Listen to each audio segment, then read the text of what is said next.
Olá a todos, o nosso tema de hoje é a geoestratégia da Rússia. Temos falado muito nas nossas últimas sessões de geopolítica, mas também é tempo de vez em quando passar pela geoestratégia. E hoje passamos pela geoestratégia porque vamos, sobretudo, falar de ameaças, de aplicação de poder, de potencial estratégico e, portanto, o título mais adequado hoje é Geoestratégia da Rússia em vez da Geopolítica da Rússia. Mas alguma geopolítica também irá certamente aparecer.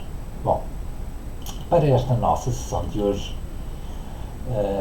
entendi que o assunto se poderia articular da forma que aqui está exposta. Vamos começar, como sempre acontece na geopolítica, já estão habituados a isto, por uma análise bastante exaustiva sobre a questão da geografia, que, como sabemos, condiciona largamente as opções de natureza política e estratégica de um Estado. Vamos falar um bocadinho do nascimento de uma nação, da percepção das ameaças, dos instrumentos de poder externo e do seu modo de aplicação, algumas aproximações falhadas a modelos diferentes que não resultaram e no final deixarei algumas questões para reflexão sobre assuntos que me parecem bastante relevantes quando olhamos para esta realidade russa. Começamos então pela geografia, pela análise geográfica da Rússia. A Rússia, quando olhamos para um mapa mundo, surpreende-nos imediatamente pela sua enorme extensão. É efetivamente o Estado com a maior superfície do mundo e entre o seu extremo ocidental e o extremo oriental decorrem 9 fusos horários, o que nos dá bem a ideia de como este país se estende ao longo de uma superfície enorme. Também não é só esta distância oeste-leste, mas também em norte-sul ele tem uma dimensão bastante apreciada. A Rússia tem hoje em dia, na sua configuração atual, uma presença na Europa, uma vez que tem uma parte significativa do seu território ao ocidente dos Montes Urais, ocupa uma parte muito significativa da Ásia Central e estende-se até a Ásia do Pacífico. E se notarmos, quase todo o território está a latitudes muitíssimo elevadas. E isto também é um condicionante relativamente ao seu acesso aos mares quentes. O acesso fluvial a mares fechados ou gelados é também uma característica, como vamos ver de seguida. Olhamos então para a questão da hidrografia suscitada no slide anterior. A maioria dos rios da Rússia corre para o Ártico, como podemos ver, o que significa que nós encontramos um território inclinado para o Ártico. Portanto, encontramos as zonas mais montanhosas a sul, do sul da Rússia. Há uma exceção ou outra relativamente a esta inclinação. Essa exceção é importante até para a alma russa, porque o Volga é um rio tipicamente que mexe com a alma russa. O Volga corre ainda dentro do continente europeu e é o maior rio europeu, aliás. E é um rio que corre para o Cáspio. Portanto, nós temos aqui um aspecto interessante, é que os grandes rios russos, na sua maioria, correm para o Ártico, que é um mar gelado, e os que não correm para o Ártico correm para mares fechados, como é o caso do Volga, que corre para o mar Cáspio. E isto tem muito a ver com aquela noção de Heartland explorada por Mackinder na sua conferência no início do século XX, é que uma potência marítima não tem acesso fluvial ao Heartland em função da forma como a hidrografia russa se apresenta. Se olharmos para a questão da orografia, podemos notar, quando olhamos para a hidrografia já ficamos com esta ideia, que as zonas mais montanhosas da Rússia se situam a sul, nomeadamente o Cáucaso e as montanhas de Altai. Além destas duas montanhas, destas cadeias de montanhas, é interessante também olhar para os Urais. Se bem que não tenham a dimensão que tem o Cáucaso ou o Altai, eles são, digamos, um obstáculo que, pelo menos do ponto de vista formal, nos assinala a passagem da Europa para a Ásia. Se quiséssemos caracterizar de uma forma geral a orografia russa, poderíamos dizer que encontramos planícies a oeste. Aliás, o prolongamento da tal grande planície europeia vai até aos Urais, que depois encontramos a seguir aos Urais para leste, uma planície também muito interessante, e depois começa uma zona de planaltos que se estende até ao Pacífico. E, portanto, esta é a geografia russa que largamente condiciona as opções de natureza e de aplicação do poder por parte da Rússia. Olhamos para os montes Urais. Os montes Urais não são uma elevação muito importante, é um conjunto de elevações bastante antigas, portanto, onde a erosão já se fez sentir ao longo de milénios. Ainda assim, o que transforma os Urais num aspecto orográfico importante é aquela parte formal de serem eles que constituem a divisória formal entre a Europa e a Ásia. Eles têm uma configuração de norte para sul, não são muito largos, nem particularmente difíceis de passar de um lado para o outro. Como obstáculo é pouco significativo, até porque são montanhas bastante velhas. Mas ele está a uma distância, os Montes Urais estão a uma distância significativa dos países ocidentais para que eles possam situar-se naquilo que eu chamo a adequada retaguarda estratégica. Isto é, como vamos ver quando estudarmos o capítulo das ameaças, eles estão suficientemente distantes da fronteira com os países ocidentais para que haja aqui uma significativa superfície de amortecimento até que as forças invasoras possam atingir os montes Urais. É, portanto, uma adequada retaguarda estratégica, e relembro que foi para aqui, foi exatamente para os Montes Urais que quando os alemães invadiram a União Soviética nos anos 40, foi para aqui que a União Soviética, os russos, deslocaram toda a sua capacidade industrial. Portanto, colocaram a capacidade industrial na sua retaguarda estratégica. Já uma montanha completamente diferente é o Cáucaso. O Cáucaso, esse sim, é absolutamente impressionante.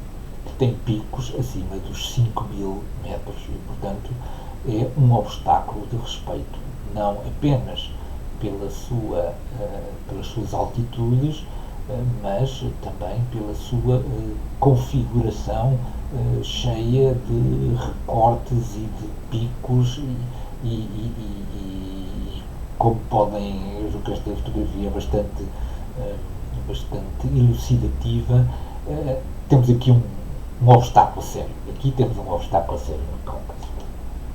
Pois o Cáucaso é um divisor geográfico imponente. Ele faz, de alguma maneira, a divisória entre a Europa formal a norte e a Ásia formal a sul, e, por outro lado, faz transversalmente uma ligação entre o Mar Negro e o Mar Cáspio. E, portanto, é uma espécie de grande separador que existe ali entre o Mar Negro e o Mar Cáspio. Quando olhamos para o Cáucaso, visto assim de satélite, notamos não apenas aquela cordilheira cheia de neve, mas notamos também a sul uma aprazível planície que faz uma ligação relativamente fácil entre o Mar Cáspio, um tesouro hoje em dia do ponto de vista dos produtos petrolíferos, para o Mar Negro. E esta é uma zona de passagem que certamente foi também extraordinariamente utilizada em tempos antigos para o comércio que vinha do Oriente e se dirigia através do Mar Negro depois para a Europa. Portanto, o cálculo geográfico é verdadeiramente um acidente geográfico muito importante e isto tem consequências políticas, como de seguida também veremos. Estão recordados que ao longo dos nossos estudos de geopolítica de termos referido com insistência que estes relevos muito importantes são causadores de isolamentos sociais e, portanto, que nascem aqui um conjunto de grupos, ou que permanecem ao longo do tempo um conjunto de grupos com identidades muito próprias. E o Cáucaso é também, mais uma vez, um reforço desta nossa constatação. Se olharmos para a quantidade de línguas diferentes que permanece no Cáucaso, isso dá-nos muito ideia do conjunto de identidades muito particulares que se desenvolveu e que se mantém no Cáucaso por causa destas dificuldades de comunicação que uma montanha com estas características e estas dimensões proporciona. Pus ali uma seta a verde que já devem ter reparado, diz Irão e risquei Iraque. Isto porque eu deixei ficar este mapa aqui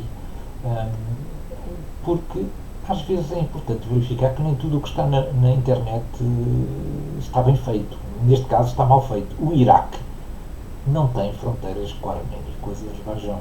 Quem tem é o Irão. O Iraque é bastante cá mais a sul. Portanto, muita atenção quando utilizamos recursos da internet em verificar se esses recursos efetivamente estão bem. Neste caso até diz que a fonte é National Geographic, não sei se é, mas que o Iraque não é ali, não, isso pode estar a certeza. Quem toca neste território pelo sul é o Irão. Aqui temos o Cáucaso político e depois, à direita, uma visão mais macro do que se passa nesta região. Como é natural, uma fronteira, um acidente orográfico desta natureza tem tendência a constituir-se como uma fronteira natural. No entanto, isso não foi assim, pelo menos no tempo da União Soviética. A Geórgia, portanto, a sul do Cáucaso, a Geórgia, a Arménia e o Azerbaijão eram repúblicas socialistas soviéticas.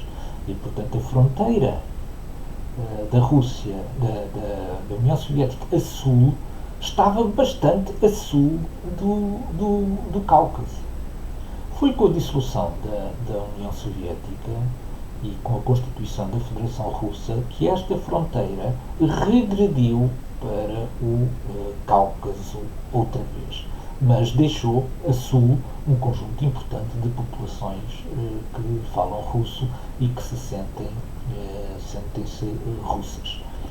Verifiquem também a quantidade de pequenas repúblicas que pertencem à Federação Russa que existem na fronteira norte do Cáucaso, o que mostra, mais uma vez, os problemas de identidade muito própria que são geradas por estas condições orográficas muito intensas. O Cáucaso, pela sua localização estratégica, então está entre a Ásia e a África e entre o Mar Cáspio, entre a Ásia e a Europa e entre o Mar Negro e o Mar Cáspio, foi ao longo dos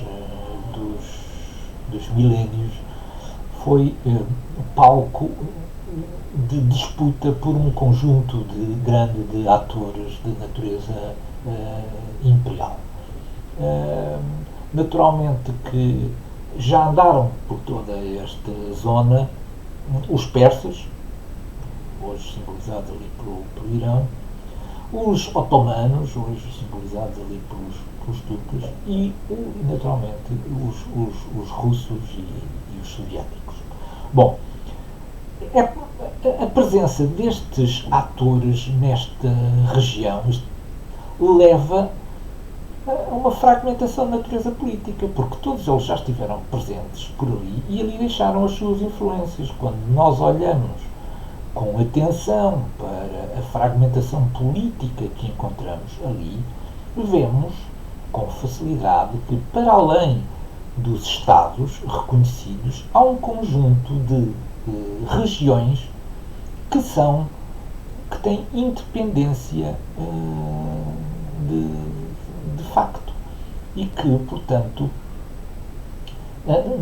não obstante a configuração da geografia política nos mostrar que há ali um conjunto de fronteiras muito bem definido, do ponto de vista prático já existe ali um conjunto de dependências que são politicamente distintas dos países geográficos, dos países definidos pela sua fronteira de soberania. Um exemplo, dentro da Geórgia, a Ossétia do Sul e a Abcásia, sobre os quais a Geórgia já não tem controle nenhum, como veremos em slides mais à frente. Portanto, há múltiplos conflitos ainda nesta região, conflitos que têm a ver com estas identidades e a presença antiga destes três atores na região. Há ali um conjunto de várias independências de facto. O Cáucaso é também uma zona de uma riqueza energética fantástica, tendo quer gás natural, quer petróleo, que está distribuído pelas duas margens do mar Cáspio. E, portanto, estes estados à volta do mar Cáspio têm aqui uma fonte de receitas absolutamente extraordinária, mas tem um problema, é que é preciso fazer chegar isto a algum lado. E se olharmos para aquilo que é aquela planície prazenteira que existe ao sul do Cáucaso, vemos a importância que nesta região, para o escoamento dos produtos petrolíferos, podem ter a Geórgia e o Azerbaijão. Bom, vamos agora estudar o nascimento de uma nação, é uma questão talvez um pouco mais geopolítica, já que vamos falar muito de identidade e de fatores identitários. Como estão recordados, quando nós olhamos para a Europa, falámos naqueles três grupos de povos, os germânicos, os latinos e os eslavos. Referimos na altura que os eslavos permaneceram bastante isolados da história da Europa até ao século VII, na altura em que se começaram a expandir também para o Ocidente. Ora, O que nós vamos encontrar aqui como núcleos centrais que vão permitir o aparecimento de um poder aqui são, por um lado, uma base de um povo, que são os eslavos. Os eslavos estavam fixados nesta zona que está aqui. O segundo elemento é um elemento de liderança política. Isto é, os eslavos foram incapazes de encontrar as lideranças entre si para poderem transformar o seu número e a sua extensão geográfica num foco de poder. Quem o vai fazer, como vamos ver mais em detalhe, foram aquilo que se chamam os Rus. Os Rus é um termo do nórdico antigo que significa os homens que remam. A ser verdade esta tradução, estes homens que remam não eram mais do que tribos vikings vindas do Báltico. E depois um terceiro elemento identitário que é construído só por volta do ano 1000, portanto bastante mais tarde, é uma religião diferente. Uma religião, cristianismo ortodoxo, que vai-se aqui implantar e vamos ver como tudo isto é estudado. Nada disto acontece por acaso nestes elementos de natureza identitária. Bom, como tínhamos visto desde o século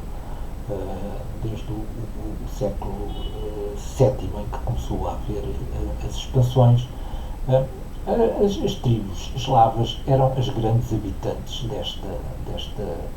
desta região que se estende desde o Báltico até ao Mar Negro. Mas não eram as únicas tribos existentes. Havia ali também tribos fino-ugrico, que estão ali representadas naquelas várias cores. De um ponto de vista quer de poder, quer de um ponto de vista de número, bastante inferiores às tribos eslavas, e ao longo do tempo os eslavos foram de alguma maneira assimilando culturalmente todas estas tribos diferentes que ali haviam, até formar uma grande superfície eslava. No entanto, este espaço nunca tem uma liderança eslava forte, quer dizer, não aparece um líder eslavo que consiga unificar do ponto de vista político esta região, e portanto o que nós temos aqui é que esta região permanece politicamente desorganizada até ao século IX. E o que é que acontece no século IX? Bom, são estes tais russos, estes varangians, estas tribos vikings, que com os seus barcos a remos, com barcos relativamente pequenos, vêm por um conjunto de pequenos rios e canais, vão penetrando neste espaço até chegar ao mar Negro. E são eles verdadeiramente os organizadores de um poder político forte. Isto é, não sendo eles de natureza inicial eslava, vão eles tornar-se os verdadeiros líderes dos eslavos. E a primeira monarquia russa, portanto, o primeiro centro de poder que encontramos aqui nesta zona, é criada em 862, com aquele varangian chamado Rurik, e que estabelece o centro político desta nova monarquia em Novgorod. Bom, Novgorod é hoje em dia uma cidade pequenina, mas ainda existe. Os seus sucessores foram progressivamente conquistando territórios a sul e acabam por levar a capital deste núcleo inicial para Kiev. Bom, isto é a Ucrânia hoje em dia, mas Kiev é de alguma maneira, fica a ser de alguma maneira o sítio onde a alma russa se acaba por consolidar sob o ponto de vista de uma monarquia relativamente estável. Portanto, primeiro elemento, temos povo eslavo é a base de tudo isto. Depois há uma liderança política que vem de fora e que acaba por se impor como liderança política do povo eslavo. E há um terceiro elemento identitário muito interessante, que é a questão religiosa. Os eslavos não tinham uma religião definida, eram tribos pagãs, portanto adoravam entidades ligadas à natureza e cada um adorava a sua. Portanto, não havia na parte eslava uma única religião, havia muitas religiões. Ora, o nosso amigo Vladimir I entendeu muito bem este problema. Isto é, eu não consigo criar uma identidade nacional se não tiver uma religião oficial por trás desta identidade. E não havia. Isto é, os eslavos, cada um praticava as ofrendas aos seus deuses. Ora, esta conversão de Vladimir I ao cristianismo ortodoxo não é um produto de uma paixão que lhe tenha dado, ou uma visão qualquer que lhe tenha dado e que o levou de repente a abraçar o cristianismo ortodoxo. É um ato racional. E isto é que é extraordinário. É que Vladimir I pediu às várias religiões que havia por ali à volta nos Estados que estavam em redor da monarquia russa, pediu informações sobre as respectivas religiões e recebeu delegações da religião judaica, da religião islâmica, da religião católica e da religião ortodoxa.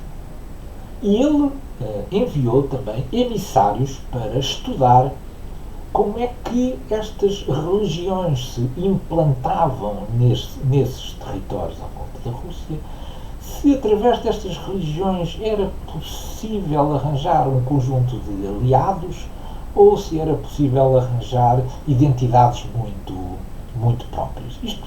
Isto não foi um processo de alguém que de repente se sentiu inspirado por uma religião e decidiu, pronto, vou converter toda a população à minha religião. Não. É um processo racional e estudado de alguém que percebeu a importância que tem na formatação de um espírito de identidade nacional a existência de uma religião única. É muito interessante este aspecto de Vladimir I. E depois de muitas consultas, conta-se até que quando chegou a delegação islâmica, explicaram os preceitos, etc. E terão dito que era proibido o consumo de álcool, proibido comer carne de porco, etc. E o Vladimir I disse, desculpem lá, isso não vai connosco porque aqui bebe-se muito. E, portanto, não vou ser capaz de implementar o islamismo aqui na terra dos eslavos. Isto é para dar um exemplo que tudo isto foi pensado. A religião foi uma questão pensada na Rússia, não foi um ato do acaso ou uma iluminação do seu líder que decide converter todo o povo. E depois, claro, a partir do momento em que ele tomou a decisão, mandou converter toda a gente à força, portanto, para criar a tal identidade nacional, os tais processos comuns que geram sentidos de identidade no seio de uma nação. Interessante, é? Olhamos agora para a percepção das ameaças. A Rússia é um território imenso. E um território imenso pode ser duas coisas. Pode ser uma fonte de poder imensa, mas pode também ser um lago de problemas imensos. E o que agora vou procurar mostrar é como é que tem evoluído esta percepção das ameaças. A percepção das ameaças é talvez dos aspectos mais particulares que que se transforma quase num elemento também de identidade. As entidades constroem-se, como sabemos, não apenas por causa dos sentidos de afinidade que existem dentro da comunidade, mas também em face de elementos de diversidade que se reconhecem em outros povos que nos parecem hostis. E, portanto, é da conjugação dos elementos que nos unem e dos elementos que nos ameaçam que resultam os processos de identidade. E, portanto, na Rússia tem sido bastante explorada esta questão da percepção das ameaças como elemento de fortalecedor de uma identidade própria. Portanto, vamos perder algum tempo a olhar para a percepção das ameaças. Logo no início da formação da monarquia russa, coloca-se logo um problema que eu chamei o dilema geoestratégico inicial. E ele foi colocado a Alexandre I, que era príncipe de Novgorod e grão-príncipe de Kiev, mas que ficou conhecido na história não como Alexandre I, mas como Alexander Nevsky, por causa da batalha que travou. E ele viveu no século XIII, na altura em que o Império Mongol tinha extravasado as suas fronteiras iniciais, perdidas lá nas estepes da Ásia Central, e tinha vindo cavalgando por aí adiante e tinha também ele próprio ocupado Kiev, e os soberanos russos estavam obrigados a pagar um tributo para poderem permanecer no poder. Mas para além, digamos, desta presença mongol forte, havia mais duas ameaças que se concretizavam já numa direção estratégica diferente. Os suecos eram uma ameaça a norte e os cavaleiros teutónicos eram uma ameaça que se fazia sentir a partir do Báltico. A Cúria Romana, por outro lado, pressionava a que os russos se revoltassem contra os mongóis no sentido de retirar pressão sobre a Europa Central e a Europa Ocidental. Pois, quais foram as opções de Alexander Nevsky neste dilema geoestratégico inicial? Foi combater os suecos, combater os teutónicos e não se importar com a submissão aos mongóis. Isto é muito interessante. Ele vai derrotar os suecos, lá no tal rio Neva, por isso Alexander Nevsky é o homem que derrotou os suecos no rio Neva, em 1240, e 2 anos depois derrota os cavaleiros teutónicos num lago gelado, em 1242, no lago Peipus. Paralelamente, continuou a pagar o tributo aos mongóis. Ou seja, eu simplifiquei um bocadinho, mas achei que era importante pôr este texto que está aqui em uma cor mais saliente. Os russos, ou pelo menos Alexander Nevsky assim o interpretou, achou que para defender a identidade russa era preferível estar numa sujeição ao Oriente, aos mongóis, do que ter uma sujeição ao Ocidente. Isto é, que para a identidade russa era melhor estar mais aproximado do Oriente do que mais aproximado do Ocidente. É muito interessante, porque esta percepção, este dilema geoestratégico que eu mostro aqui no século XIII, perdurou.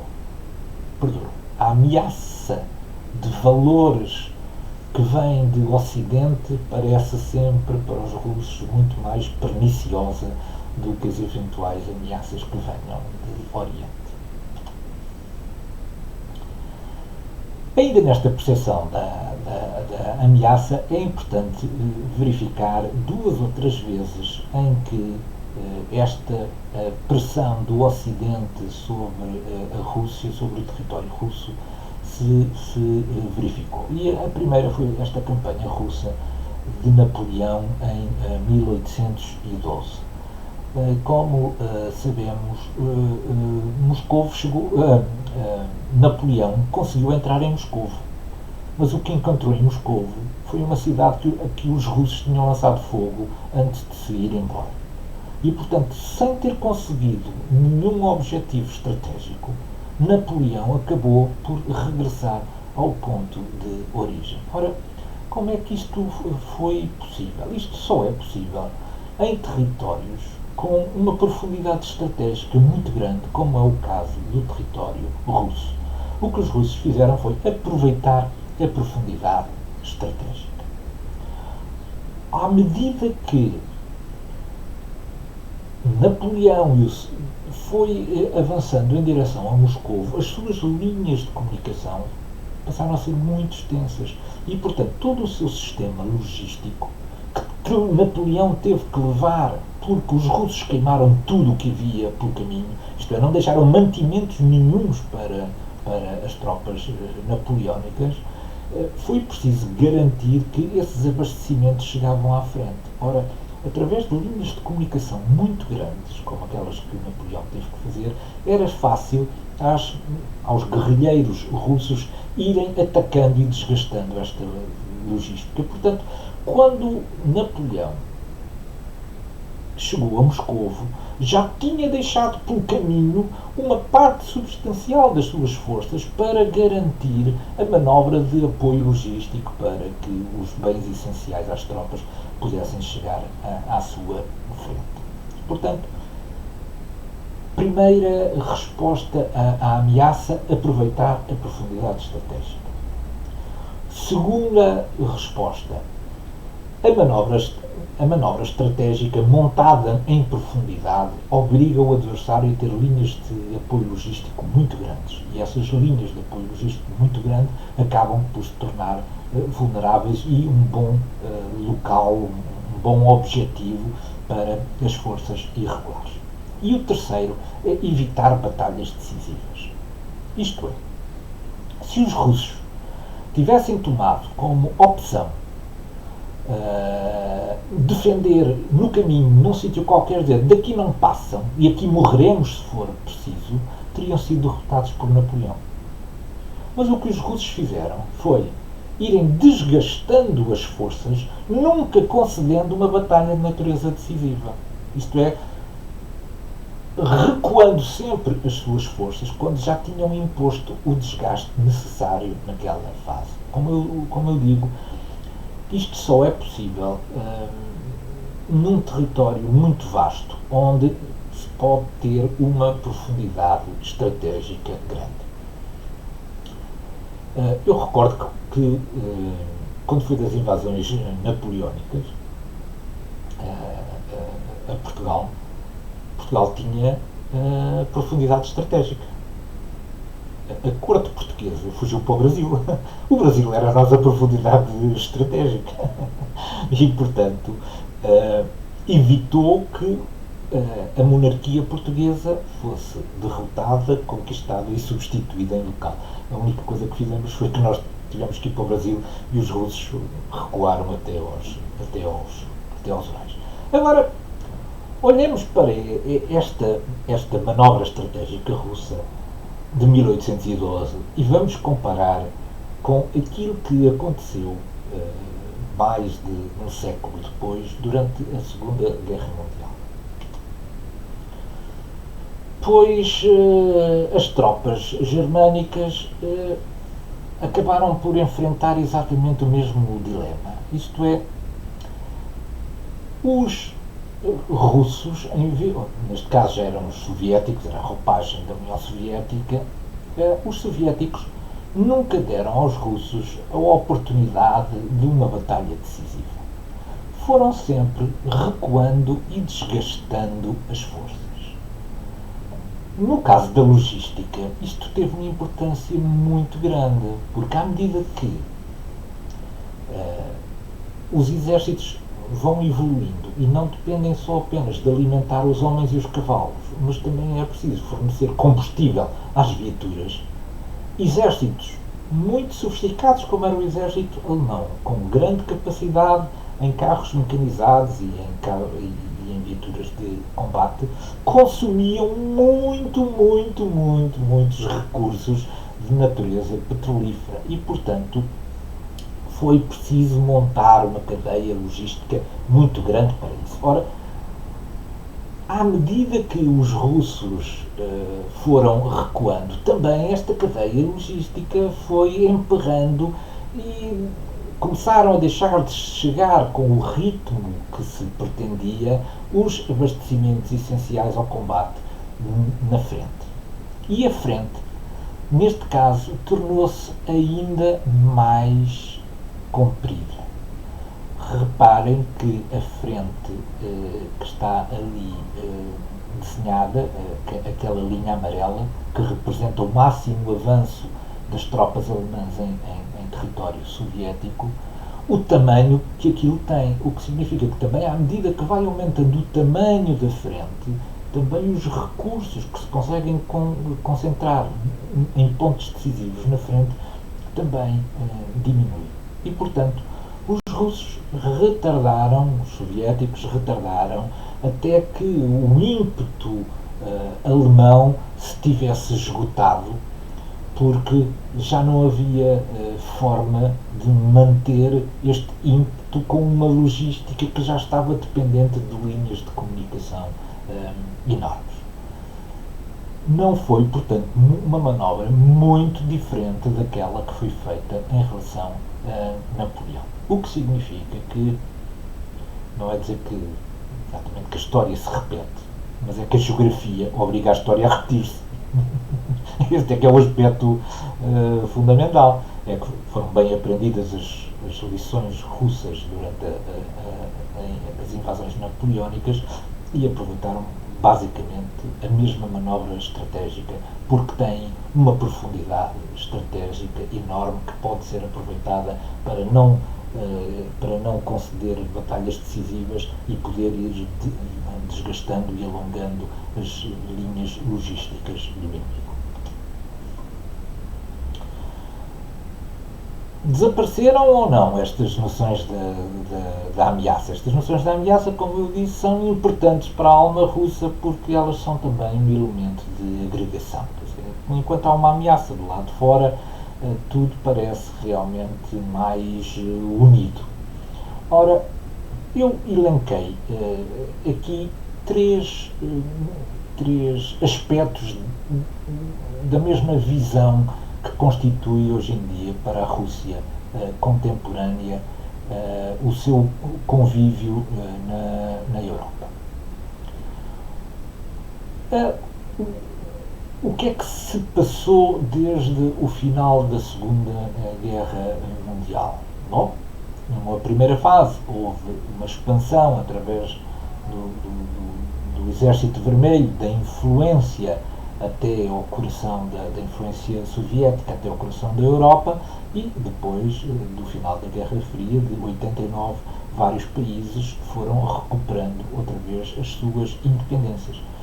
Só que não recuperaram só as suas independências, também mudaram as suas ligações. Mudaram as suas ligações para duas outras entidades. Umas através de uma adesão à União Europeia, aquilo que eu chamo a Europa dos Valores, e outra através da sua adesão ao mais eficaz instrumento de aliança militar que temos hoje em dia, que é a NATO. Portanto, a percepção da ameaça da Rússia contemporânea hoje não é só o facto de já ter a NATO encostada às suas fronteiras pela Estónia, pela Letónia, portanto já estão encostadas às suas fronteiras. E da Lituânia e da Polónia também já encostados ao seu encrave de Kaliningrado. E, portanto, não é só a NATO já estar encostada às fronteiras da Rússia. É também a Europa dos valores, que vai sucessivamente atraindo países que estavam na órbita soviética para um outro estilo de vida que tem uma concepção diferente daquilo que tem a concepção russa daquilo que deve ser uma sociedade. E daí, e este ponto é importante, olhem para a importância que tem para a Rússia hoje em dia a situação da Bielorrússia e da Ucrânia.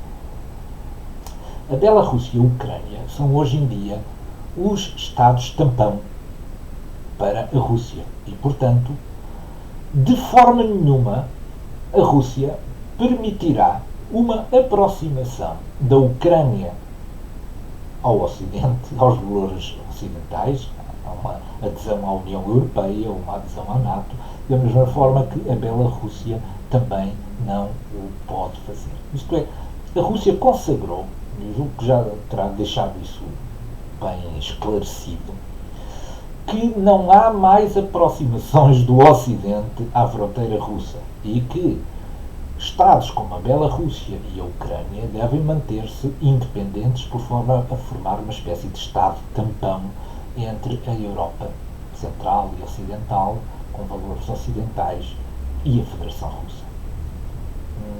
Julgo que isto é uma reflexão que é interessante tirar nesta altura. Bom, vamos ver agora os modos que a Rússia tem utilizado como instrumentos para impor o seu poder. Não é o único que o faz, todos os Estados poderosos sempre encontram uma forma, de uma maneira ou de outra, de impor o seu poder, e os russos também fazem. Vamos ver quais são então esses modos de aplicação do poder externo. Eu elenquei aqui aquilo que pareciam 6 modos de atuação. Estive a olhar para as intervenções russas no exterior e, digamos, encontrei estas 6 orientações que estão aqui. Não digo que esgotem o tema por completo, mas a grande maioria dos casos que observei enquadram-se num destes modos de atuação. A procura do acesso oceânico, a expansão por estratégia direta, a ocupação e formatação política, a arma ideológica, a recuperação de territórios russófilos e uma liga anti-ocidental. A procura do acesso oceânico é uma procura que, do ponto de vista histórico, só começa a preocupar, digamos, os russos a partir do século XVII. Isto deve-se, em parte, a Pedro I, o Grande, que fez uma viagem na Europa Ocidental, interessou-se sobretudo pelos estaleiros, pelos processos de construção, pelas marinhas de guerra, e entendeu que estava na altura de a Rússia também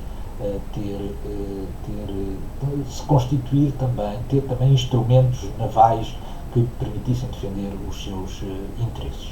Ele cria a Marinha de Guerra em 1695 e logo no ano seguinte ataca os otomanos em Azov, no mar de Azov, e com o auxílio da Marinha que criou, consegue impor uma derrota e a conquista de Azov aos otomanos.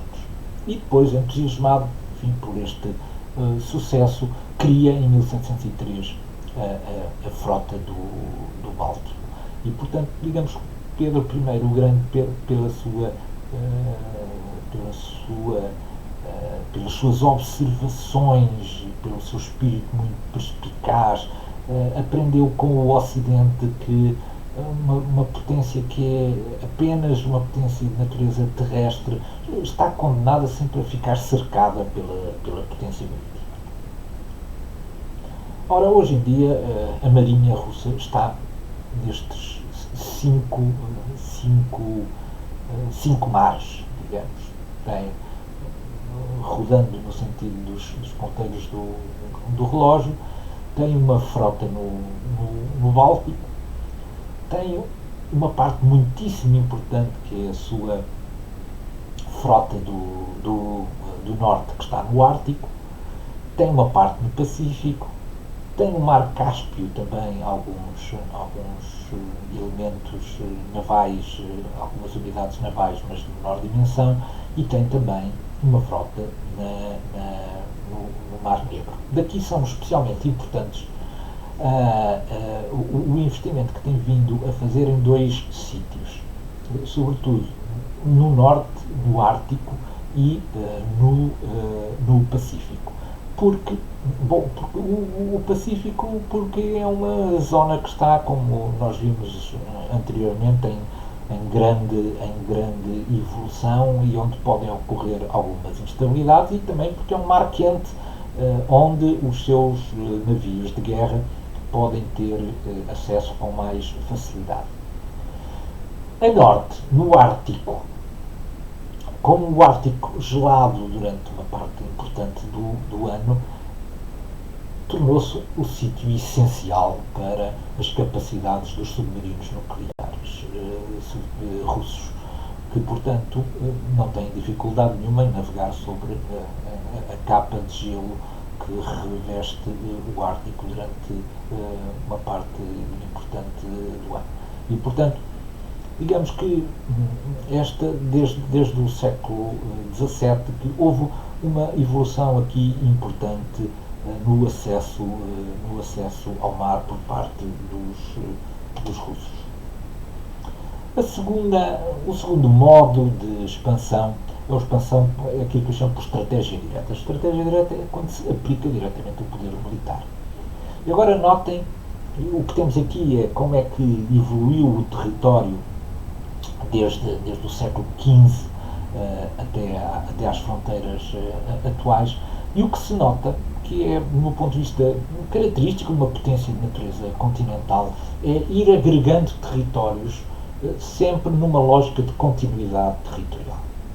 Enquanto nós olhamos, por exemplo, para aquilo que foram os grandes impérios do Ocidente, sei lá,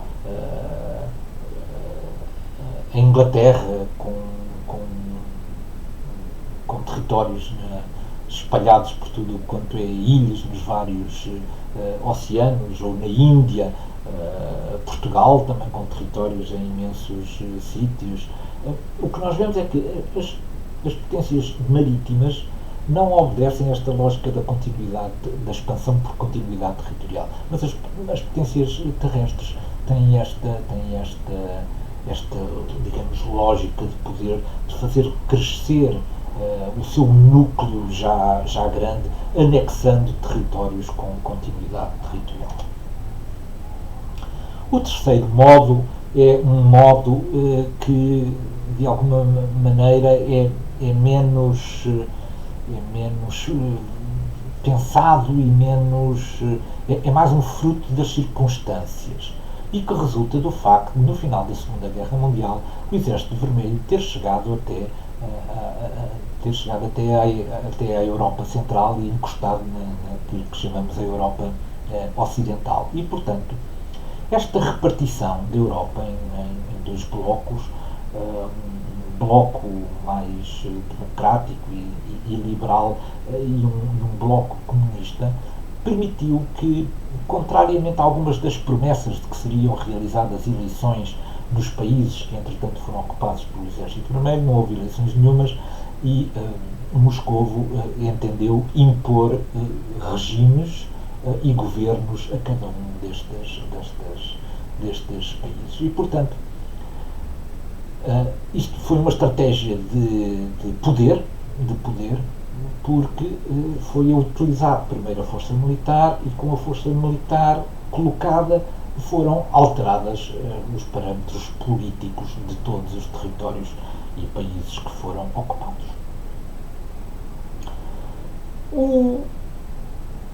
A arma talvez mais eficaz de que os soviéticos tiveram, eu quando falo, umas vezes falo em russos, outras vezes em soviéticos, mas basicamente estamos a falar de russos. Do meu ponto de vista, a União Soviética é apenas uma forma da Rússia ficar com outra imagem na comunidade internacional, mas os interesses e as lógicas sempre foram russos. O que eu mostro aqui, no período de Brezhnev, é a importância que teve a ideologia como arma russa e soviética para converter países através de guerras, golpes, tomadas de poder, etc., tirando-as da esfera ocidental e ligando-as à esfera russa ou soviética. Temos aqui uma lista muito grande de países onde esta estratégia da arma ideológica foi muito eficaz e um sério problema para o pensamento e para as linhas estratégicas do Ocidente. Passamos agora a mais uma outra linha, que é uma linha, digamos, mais recente e que tem a ver com este facto. Os russos sempre se sentiram à vontade dentro do território da União Soviética. Para eles era como estar em casa.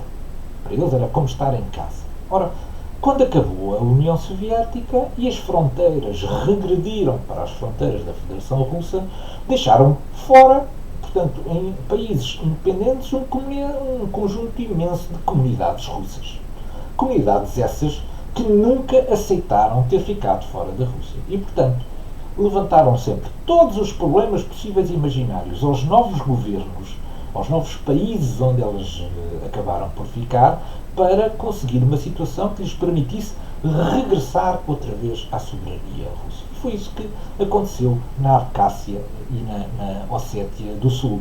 Territórios ao sul, já do Cáucaso, que pertenciam à Geórgia e que os russos acabaram por invadir com muita facilidade em 2008 e, portanto, não obstante a comunidade internacional continuar a reconhecer que estes territórios pertencem à Geórgia, de facto, eles estão anexados pela Rússia e a Rússia entende que são territórios russos.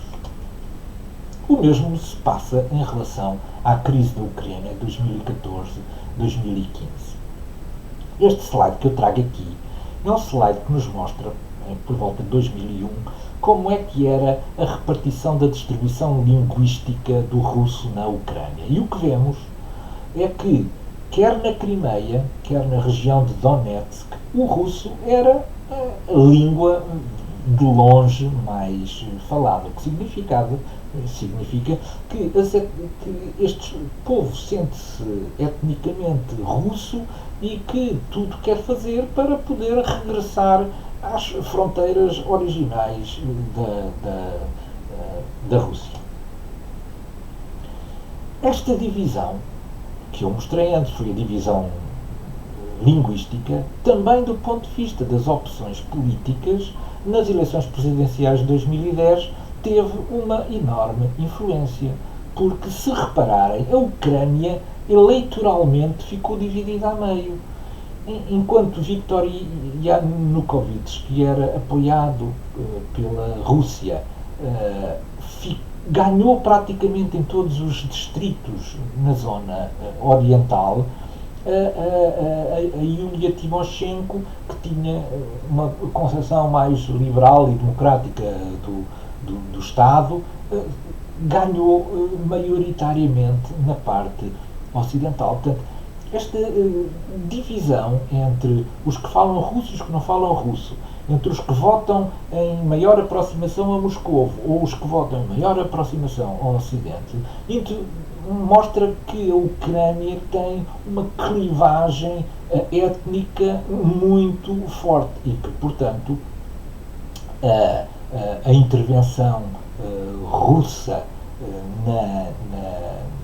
no leste da Ucrânia é feita dentro desta nova modalidade de ação, que é a recuperação dos territórios russófilos. O embate teria sido favorável à Ucrânia se ela estivesse a combater apenas os rebeldes, mas na verdade havia imensas unidades regulares russas que estavam presentes e a dar apoio a estes rebeldes e que impediram que a Ucrânia tivesse qualquer hipótese de sucesso nesta região. Há um outro aspecto que é importante salientar, é que a Rússia hoje em dia ainda apresenta mais um modo de ação, que é o modo de ação que eu chamo a Liga dos Descontentes. Isto é, ela não tem uma ideia muito própria de união, como se devem organizar os países, seus amigos. Uma coisa ela sabe, elas não se podem organizar de um modo ocidental. E, portanto, a Rússia tem vindo a colecionar um conjunto de apoios muito diversos, porque não há nada que os une. Aquilo que verdadeiramente os une é um certo ódio ao Ocidente, ou um desprezo pelos valores de natureza ocidental. E, portanto, a Rússia tem hoje em dia como também fonte de poder e de influência esta capacidade de acolher os descontentes. Acolher os Estados, os povos, as regiões, etc., que se manifestam descontentes com a forma de viver do mundo ocidental. Vamos agora ver algumas tentativas de aproximação aos sistemas mais ocidentais e que falharam por completo na Rússia. Pedro I o Grande, que já tínhamos visto anteriormente, fez uma tentativa de ocidentalização, e essa tentativa passou por, primeiro, tirar a capital de Moscovo, onde era uma coisa muito tradicional, e trazê-la para uma cidade nova, para São Petersburgo, onde se respirasse um ambiente ocidental. Ora, esta tentativa de ocidentalização só durou enquanto Pedro o Grande foi monarca. Isto é, as forças conservadoras, culturalmente fortes na Rússia, não permitiram esta ocidentalização. E, portanto, esta foi uma primeira aproximação no século XVII, que foi uma aproximação falhada. A segunda aproximação resulta do colapso do comunismo e da cortina de ferro em 1989. E aparece esta figura, uma figura central para todos reconhecem, que foi Mikhail Gorbachev, que procurou encontrar uma solução. Essa solução passava por dois grandes temas. Por um lado, glasnost, que significava transparência, isto é, o Estado deve ser transparente na sua atuação.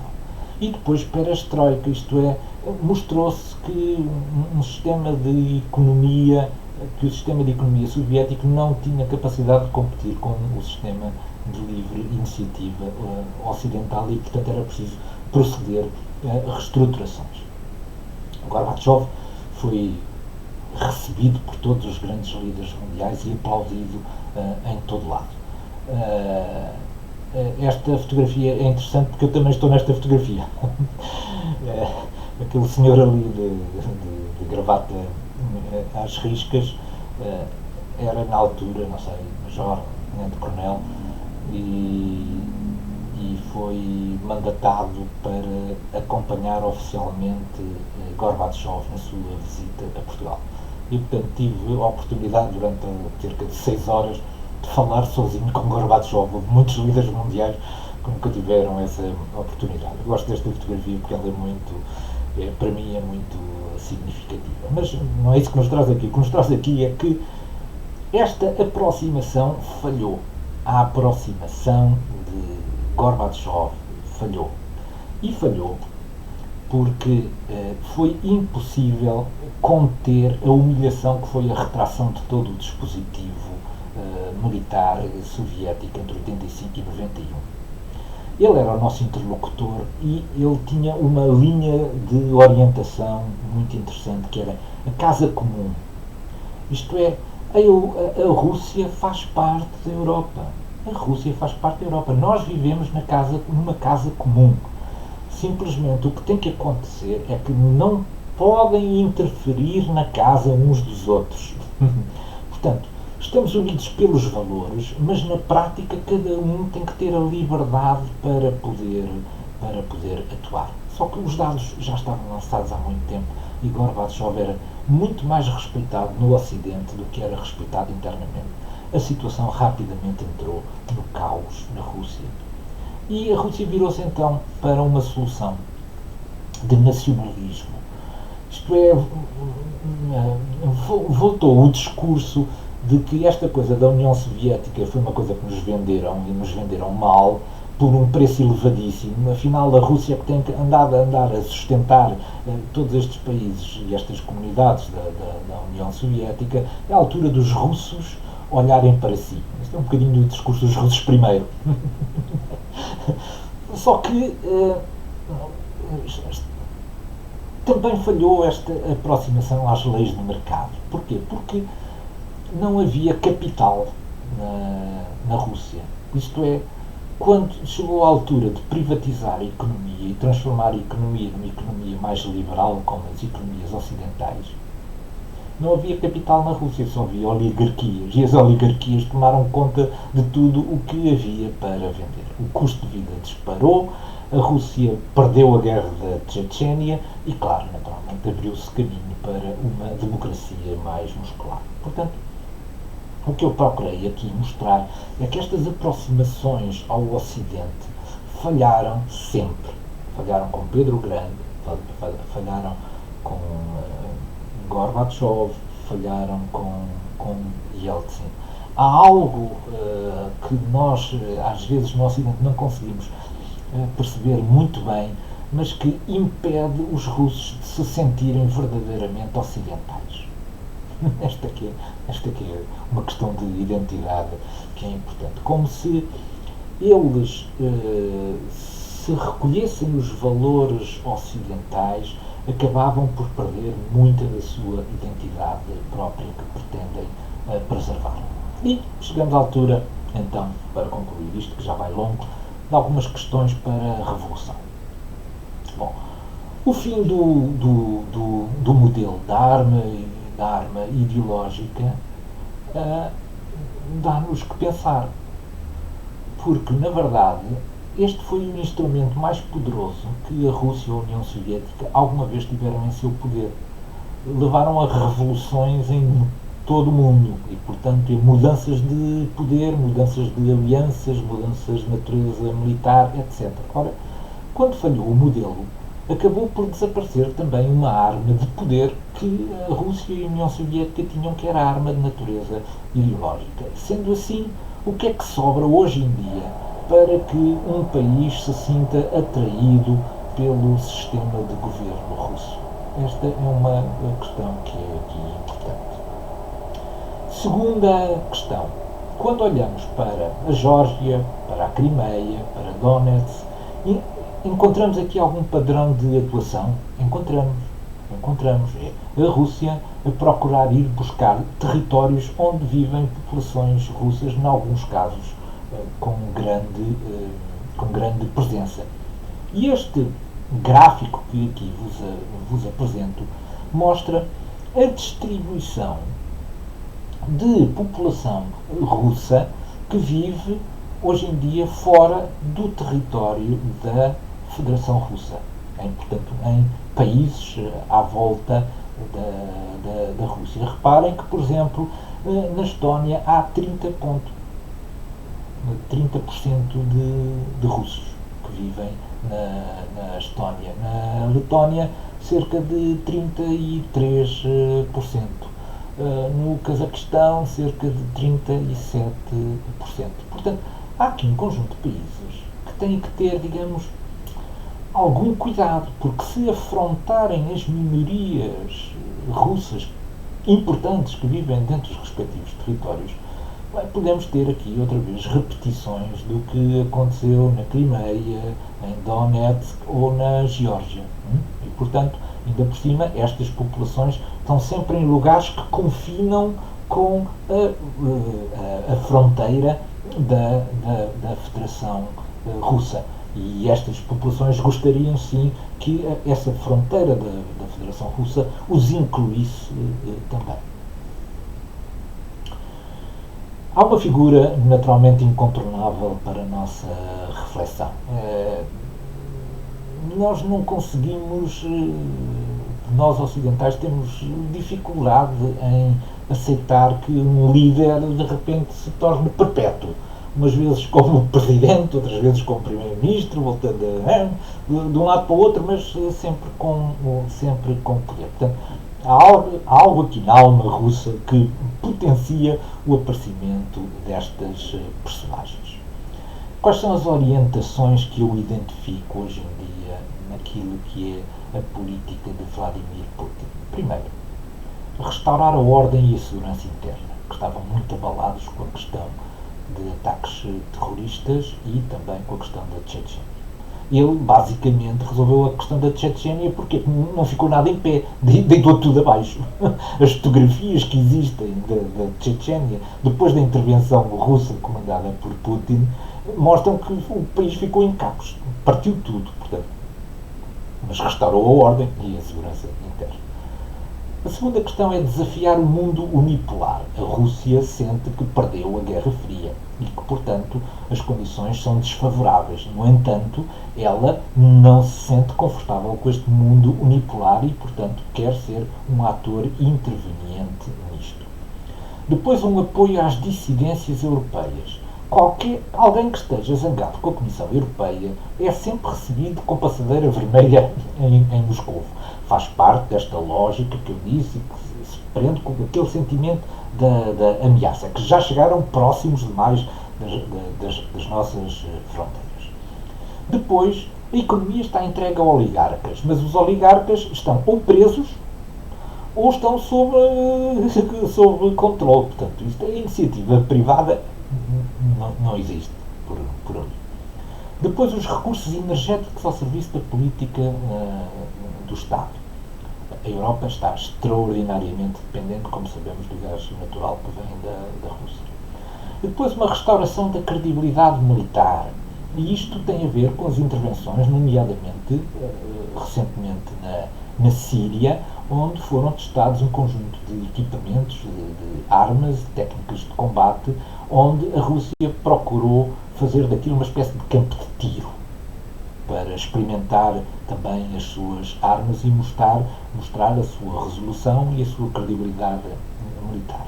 E depois, esta intervenção militar em apoio dos separatismos. Portanto, a técnica a que estamos a assistir é as populações russas que vivem fora da Rússia revoltam-se, provocam uma intervenção do Estado exterior à Rússia e a Rússia vai socorrer as populações através de uma intervenção de natureza militar. E, portanto, esta é uma lógica que temos que perceber para evitar mais tragédias. E pronto, digamos, estas eram as questões que me pareciam importantes para a nossa reflexão. A geoestratégia da Rússia dava para falarmos muito sobre isto, mas eu julgo que focámos aqui os aspectos essenciais. Dúvidas que tenham, façam favor de enviar um e-mail sobre o assunto. Muito obrigado pela vossa atenção e até uma próxima oportunidade.